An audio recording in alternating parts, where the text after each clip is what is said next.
एक ऐसी मीठी रेसिपी जो ना सिर्फ बिहार के हर गांव में बनती है बल्कि जिसके पीछे छुपी है बहुत पुरानी कहानी। क्या आपने कभी सुना है चावल मूंगफली गुड़ का पिट्ठा? इसमें ना क्रीम है, ना मावा, ना बेकिंग का झंझट, फिर भी ये मिठाई हर दिल में घुल जाती है। और सबसे खास बात, इसका फॉर्मूला सिर्फ बिहार के पुराने घरों में छुपा होता था। आज मैं आपको सिखाने वाली हूँ एक ऐसी रेसिपी जो सिर्फ फेस्टिव डिलाइट नहीं, एक सुपर फूड भी है, फुल ऑफ प्रोटीन, आयरन और मिट्टी की खुशबू। इसे ना बनाया तो समझो एक ट्रेजर मिस कर दिया। तो वीडियो को एंड तक जरूर देखिए क्योंकि हम सिर्फ रेसिपी नहीं, एक कल्चरल सीक्रेट भी खोलने वाले हैं। नमस्ते दोस्तों, मैं हूं अंजलि और आपका स्वागत है मेरे चैनल पे जहां रेसिपीज मिलती हैं कहानियों के साथ। आज हम बनाने जा रहे हैं एक ऐसी रेसिपी जो सिर्फ खाने का जरिया नहीं, एक परंपरा है। चावल मूंगफली गुड़ का पिट्ठा, बिहार की मिट्टी से निकली एक मीठी याद। ये रेसिपी सिर्फ फेस्टिव नहीं, हर उस पल के लिए जब आपको घर की याद आए या जब आप किसी नए स्वाद की तलाश में हो। अब जब आपको इस रेसिपी की कहानी ने इतना एक्साइट कर दिया तो चलिए शुरू करते हैं उस मैजिकल प्रोसेस को जहाँ बस 3 चीजों से एक लाजवाब बिहार की मिठाई तैयार करते हैं। और पहला कदम है चावल का आटा गूंथना। सबसे पहले एक बड़े से परात में 2 कप पानी गरम करें जिसमें हम डाल देंगे 1 छोटी चम्मच घी और थोड़ा सा नमक और इसे हम उबलने देंगे। बस 1 उबाल आने तक ही हमें इसे उबलने देना है। और उसके बाद हमें 2 कप पानी के लिए 2 कप चावल के आटे का यूज करना है।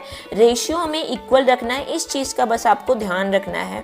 आप चाहें ना तो चावल को रात भर भिगो के फिर उसे सुखा करके और उसे पीस करके भी यूज कर सकते हैं। उससे भी चावल का आटा प्रिपेयर होता था। गांव में पहले इसी तरह से प्रिपेयर करते थे।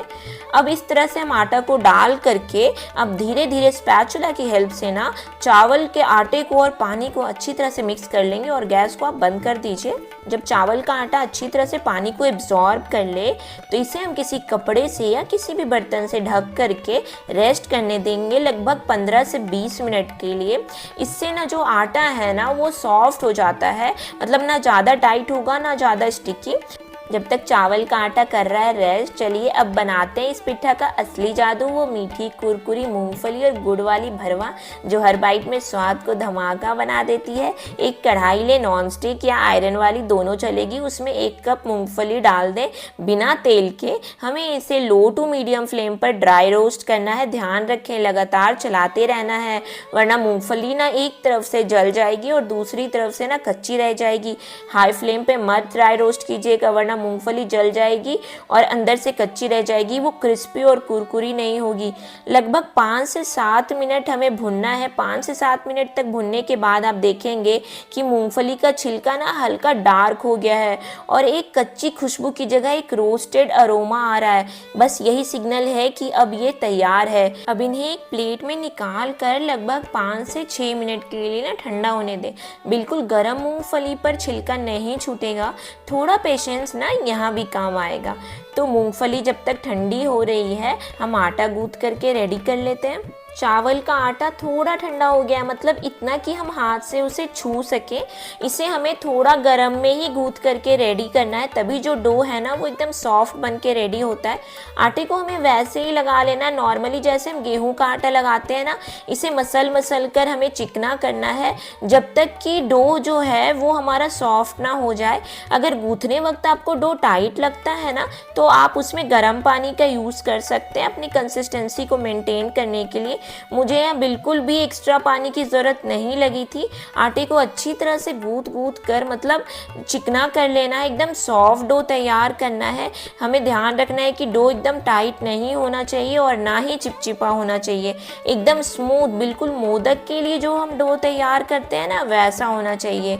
और अगर आपको चेक करना है ना तो आप हाथों में एक थोड़ा सा डो ले लें और उसे दोनों हाथों के बीच ना उसे गोल करके देखें। बिना क्रैक हुए अगर ये चिकना हो रहा है ना तो जो डो है वो आपका परफेक्टली रेडी है पिट्ठा बनाने के लिए। अब इसे ढक करके साइड रख दें। मूंगफली भी अब ठंडी हो चुकी है तो अब सबसे सैटिस्फाइंग पार्ट छिलका उतारना। अपने दोनों हाथों से भी आप मूंगफली का छिलका निकाल सकते हैं या फिर आप किसी कॉटन के कपड़े पे सारी मूंगफली को डाल दें और कपड़े से मसल के रगड़ के दोनों हाथों का यूज़ कर करके कपड़े को ढक करके आप मूंगफली का छिलका उतार सकते हैं। मतलब इस तरह से आप रब करते रहें रहेंगे ना धीरे धीरे तो सबका छिलका जो है ना वो खुलने लगेगा। लगभग 5 से 6 मिनट लग जाएंगे। इस तरह से आप रब करेंगे ना तो ईजिली सारा का सारा छिलका ना निकल जाएगा। देखिए कितनी ईजिली सारी मूंगफली का छिलका अलग हो चुका है। अब इन सारी मूंगफली को आप किसी प्लेट या सूप में डाल दें और इसे ना हिला हिलाकर हमें छिलके को अलग कर लेना है और इसे हमें फूंक मारते हुए सारे छिलकों को इस तरह से हटा देना है। आप चाहें तो छन्नी की हेल्प से भी कर सकते हैं, बट इस तरह से फूंक मार करके हटाने में ना बड़ा मज़ा आता है। अब जब सारा छिलका हट जाए ना तो उसे एक ग्राइंडिंग जार में ट्रांसफ़र कर लें सारी मूंगफली को और इसे हमें पीस लेना, मतलब एकदम दरदरा फाइन पाउडर नहीं बनाना है। अब इस मिक्सचर को ना एक बड़े से बोल में ट्रांसफ़र कर लीजिए और अब इस रोस्टेड क्रस्ट मूंगफली में हम मिलाएंगे गुड़। तो जिस कप से हमने मूंगफली का मेज़रमेंट लिया था सेम उसी कप से हम 1 कप गुड़ का यूज़ करेंगे। और अब उस स्वाद में एक सुखद ट्विस्ट, छोटी सी इलायची का पाउडर, तो मैंने आधा चम्मच इलायची का पाउडर यूज़ किया है।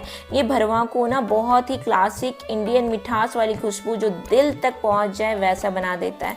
हाथों से या चम्मच की हेल्प से ना अच्छे से मिलाते जाएं जब तक कि दोनों एक जैसे ब्लेंड ना हो जाए और हमारा भरवा रेडी है परफेक्टली। चलिए फिर मिलाते हैं इस मीठी सी भरवा को उस चावल के डो से, क्योंकि अब बनेगा ना असली चावल मूंगफली गुड़ पिठा। तो सबसे पहले घी लगा लें अपने हाथों में, फिर डो में से ना मीडियम साइज़ का डो का टुकड़ा आप काट लें, फिर हाथों से इसे गोल शेप में बनाएं और फिर उंगलियों की हेल्प से ना इसे धीरे धीरे बीच से दबा करके छोटा सा कटोरी जैसा शेप बना लें। जो थिकनेस है ना वो बहुत पतला भी नहीं होना चाहिए और बहुत मोटा भी नहीं होना चाहिए, बिल्कुल मीडियम थिकनेस का होना चाहिए। अब इस डो के कप में ना 2 चम्मच मूंगफली गुड़ की फिलिंग डालें, फिर हाथों से इसे ऊपर से बंद कर लें। बिल्कुल मोदक या गुजिया जैसा शेप दे सकते हैं, लेकिन बिहार में ना इसे राउंड या सेमी ओवल ही रखना बहुत ज़्यादा कॉमन होता है। और इस तरह से ना आप इसे हाथों की हेल्प से फिर से इसे चिकना और स्मूथ बना लें। आप चाहे तो पानी का भी यूज़ कर सकते हैं इसको स्मूथ बनाने के लिए। देखिए बिल्कुल परफेक्टली तैयार है गोल शेप में चिकना पिठा। इसी तरह से आपको सारे पिठे को तैयार कर लेना है। बस आपको ध्यान रखना है कि बाहर से कोई भी क्रैक नहीं होना चाहिए और फिलिंग को ना हमें बहुत ज़्यादा नहीं भरना है और जो थिकनेस रहेगा ना पिठा का वो भी बहुत पतला नहीं करना है। अगर हम स्टीमर में रखेंगे ना तो अगर आप पतला रखते हैं तो ये बहुत जल्दी फट के बाहर आ जाता है। इसीलिए इन सब चीज़ों का आप ध्यान रखेंगे ना तो जो पिठा है ना वो परफेक्ट बन के तैयार होगा। और बिल्कुल इसी तरह से हर स्टेप का ध्यान रखते हुए ना सारे पिठा को आप रेडी कर ले। आप पिठा का शेप चाहे तो मोदक जैसा भी दे सकते हैं। मैंने लगभग 10 मिनट में सारे पिठा को रेडी कर लिया था। बस पिठा बिल्कुल स्मूथ और चिकना होना चाहिए। अब स्टीमर को गर्म कर लें या फिर एक पतीला में पानी उबालकर उसमें छन्नी रखकर भी स्टीम कर सकते हैं, या फिर आप इडली मेकर में भी बना सकते हैं। जो भी आपके पास अवेलेबल हो आप उसमें इस पिठा को स्टीम कर सकते हैं। अब जब तक स्टीमर का पानी गर्म हो रहा है चलिए आपको ले चलते हैं उस कहानी की तरफ जहाँ से इसका सफ़र शुरू हुआ था, बिहार की मिट्टी से यादों की रसोई तक। इस पिठा की उत्पत्ति बिहार के मिथिलांचल और मगध जैसे गांव से हुई। ये एक सीजनल मिठाई थी जो हार्वेस्ट के बाद बची हुई राइस और नया गुड़ यूज़ करने के लिए बनाई जाती थी। उस समय रेफ्रिजरेटर तो थे नहीं, लेकिन ये पिठा 2-3 दिन तक ख़राब नहीं होता था। और आज के दौर में जब हम मॉडर्न डेजर्ट के पीछे भाग रहे हैं, ये पिठा हमें याद दिलाता है कि स्वाद सिर्फ चॉकलेट या चीज़ में नहीं, माँ के हाथों से बनाई इस पिठे में भी है।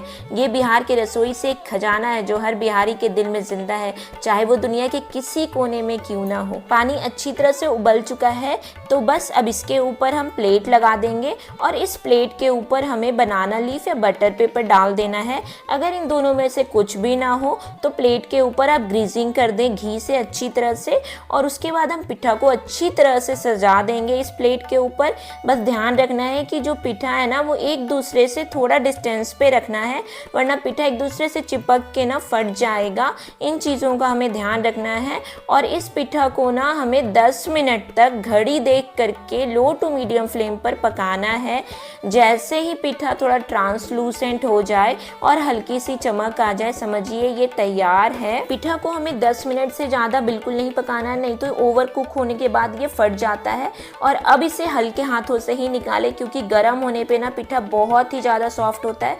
तो बिल्कुल ध्यान से इसे प्लेट पे निकालें और इसे ठंडा होने दें, और उसके बाद आप इसे नारियल के चूरे के साथ भी खा सकते हैं। बस अब हर बाइट में मिलेगा गुड़ का मीठा, मूंगफली का क्रंच और एक पुरानी कहानी का स्वाद।